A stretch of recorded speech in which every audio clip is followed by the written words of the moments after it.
Today we're going to cover the top 3 attack strategies at Town Hall 17. The meta has been ever changing, and today we're going to give you the army composition, hero equipment, pet combinations, and all the strategy you need to pull off these attacks.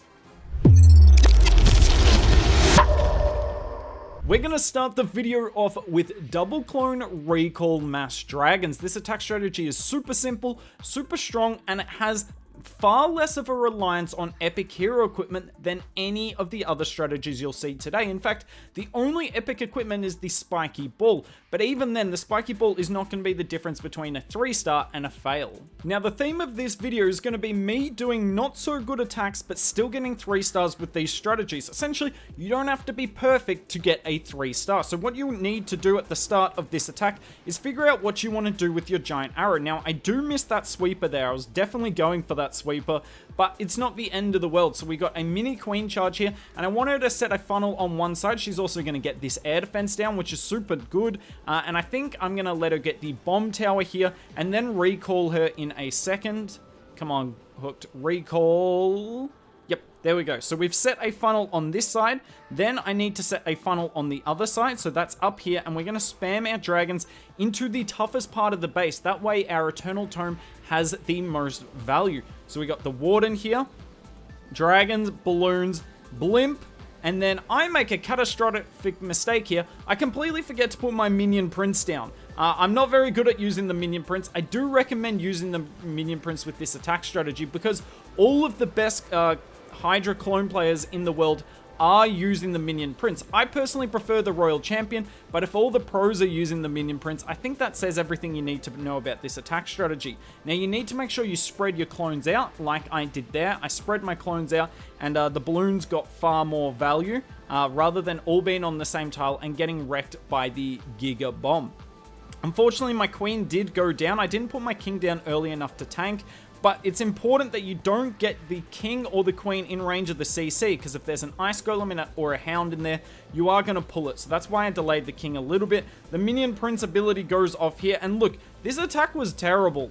I nearly missed my double clone in terms of the balloons nearly never cloned because of the tornado. I completely messed up by letting my queen die. I missed the sweeper with the giant arrow, and we still get a 3-star here, and it is a slight overkill as well. Now, this attack strategy, you can pair with the Spirit Walk if you want instead. There's people doing 11 invis Spirit Walk and then finishing the base off with dragons. That's probably stronger than this, but that relies on epic hero equipment, and we do have a Spirit Walk attack strategy later in the video. I just didn't want every attack strategy in this video to be reliant on the electro boots. Figured I'd show you a super simple attack strategy to start, and that is what double clone mass dragons is. Next up, we have a Root Rider attack strategy, but instead of straight up Root Riders, we're going to start with a Spirit Walk, because the Spirit Walk pairs perfectly with this attack strategy, setting an amazing funnel so the Root Riders can go in and essentially dominate the entire inside of the base. Super easy to execute. We'll show you now. So what you want to do at the start of this is pick an area of the base that you want to take down with your Royal Champion. So you start off with the Royal Champion, then you just got to place the invis, and you want to place it so it goes just after your fox goes visible. So I did this one here slightly early, so you're going to see my Royal Champion will get targeted a little bit here for about half a second. Then the invis kicks in, and we're just going to keep putting invis. You got 4 of them. You want to protect not only the Royal Champion, but also your fox and get as much value as possible. Now, unfortunately, my fox does go down here because the Town Hall shoots incredibly quickly when your RC is only visible for a fraction of the second. So you need to keep that in mind when you're doing this Royal Champion charge. Anywhere near the Town Hall, you need to be right on it with your invis spells. But that's still really good value. Not insane value, but really solid. We've cleared out a funnel, and now we've just got to take down the rest of the base. It's also really handy if you can pull the CC, because the CC is one of the biggest threats to this attack. Then you're going to use your siege barracks to set a funnel, and then you see we cleared out the bottom area here with the Royal Champion. Now we're going to go in with the Root Riders right next to it, siege barracks on the far side, and we have a funnel here that's not necessarily going to push all the Root Riders into the core, because this is a really tough funnel to set, but still going to get at least 1 or 2 of them in there. So I get the Root Rider to go in, it activates the Rage Tower, and then as soon as my Warden ability is sort of ending here, I'm going to put the Overgrowth spell in the core of the base, making sure we get the Rage Tower. You want to counter the spell towers with either your Royal Champion Charge or your Overgrowth in this attack strategy. And at this point, it does look a little funky because all the troops are everywhere, but it is going to group up. The healers are so strong in this attack strategy. Now, I get really unlucky here. For some reason, the Warden follows the Queen. The Queen split off from everything. Then when the Warden tries to go back to the Root Riders, gets stuck in a tornado. I don't have an invis with this attack strategy. I prefer to bring the skeleton spell in case you go up against a monolith. So my Queen gets 0 value and the Warden gets wrecked. But have a look at this.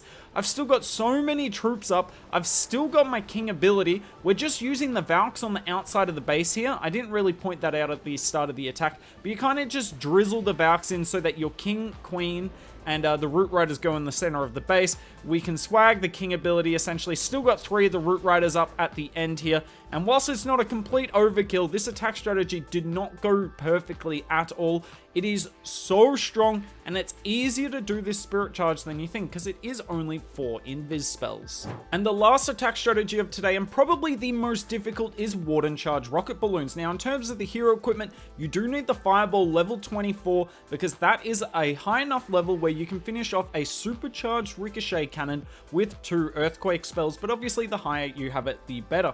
On the Royal Champion, there's so many different combinations you can run. I like this one because you just guaranteed get a lot of damage to help finish off the base, but you can run the Electro Boots with Haze Vial, Hog Puppet, even the Rocket Spear if you so choose it. Same with the pet on the Royal Champion. You can run Phoenix, Diggy, Fox, all of them are good options. Queen, this is the best combination. King, this is the best combination. However, if you're going to run the Phoenix on the Royal Champion, run the Jelly on the King.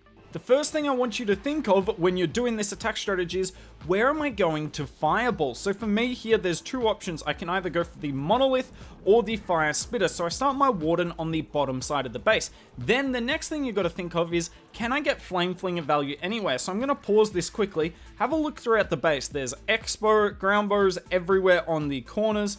And you can't really Flame Flinger over here because all the defenses are so close to the edge. So there is no Flame Flinger value. So now I'm going to start looking at Siege Barracks value to help funnel my King and Queen inside the base to get a nice deep push. The Flame Flinger is the strongest siege. Obviously, it's very difficult to get value with it at Town Hall 17 currently.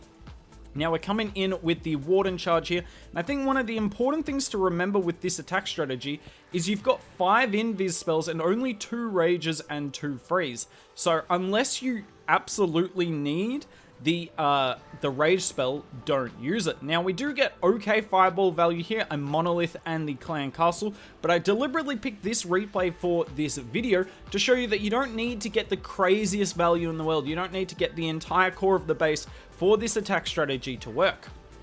So we deal with the single Inferno there pretty easily, and as you can see, I am going to use a Rage spell here because I'm about to get into a lot of damage. The defensive Queen will jump on my Warden any second now, and I'm even going to use an Invis as well, just to make sure of it, because, yeah, it's not easy to keep your Warden alive in these high DPS areas. Whilst this is all going, I've got the King and Queen on the other side of the funnel. I'm going to try and show as much as possible here.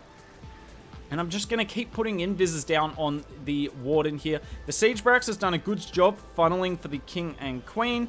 And now my King and Queen got to go in and clear out a lot of the base here. Now my Warden does go down. And that's why I really wanted to put this replay in the video. I make a pretty bad mistake here. My invis was late. I definitely could have kept my Warden alive quite a while longer, but I failed and I was still able to eventually get a 3-star here. So I want to show you guys, you don't need crazy fireball value. You don't even need to keep your Warden alive the whole attack. You can still get 3 stars with this. Now, that doesn't mean that I just, you know, YOLO'd on the base and got lucky. You still need to earn the triple with this attack strategy. But what I really like about this attack strategy is, you know, you can make a mistake or two, but you can make up for it with what you do with your other heroes. The Royal Champion comes in here and gets fantastic value with the Rocket Spear. I love it. Now we've got all the rocket balloons coming to finish off the outside of the base. You can't really expect your rocket balloons to deal with enemy heroes or buildings on the center of the base. Your heroes have to deal with the defensive heroes and the buildings in the center, but the rocket balloons are fantastic at cleaning up the rest. My Royal Champion actually does go down here, so this did get close. I mean, I have got two, you know, Yetis fresh from the CC on the top side. Does get a little bit close in the end though, but that's this attack strategy. I made a couple of bad mistakes and I still got the 3-star, and Town Hall 17 is not easy on these max bases, so that's what I love about this attack strategy more than the other ones today. But let me know if I got the rankings right or wrong. Do you think another army should have been in this video? Love to hear all your comments down below, and the army links will all be down in the description too.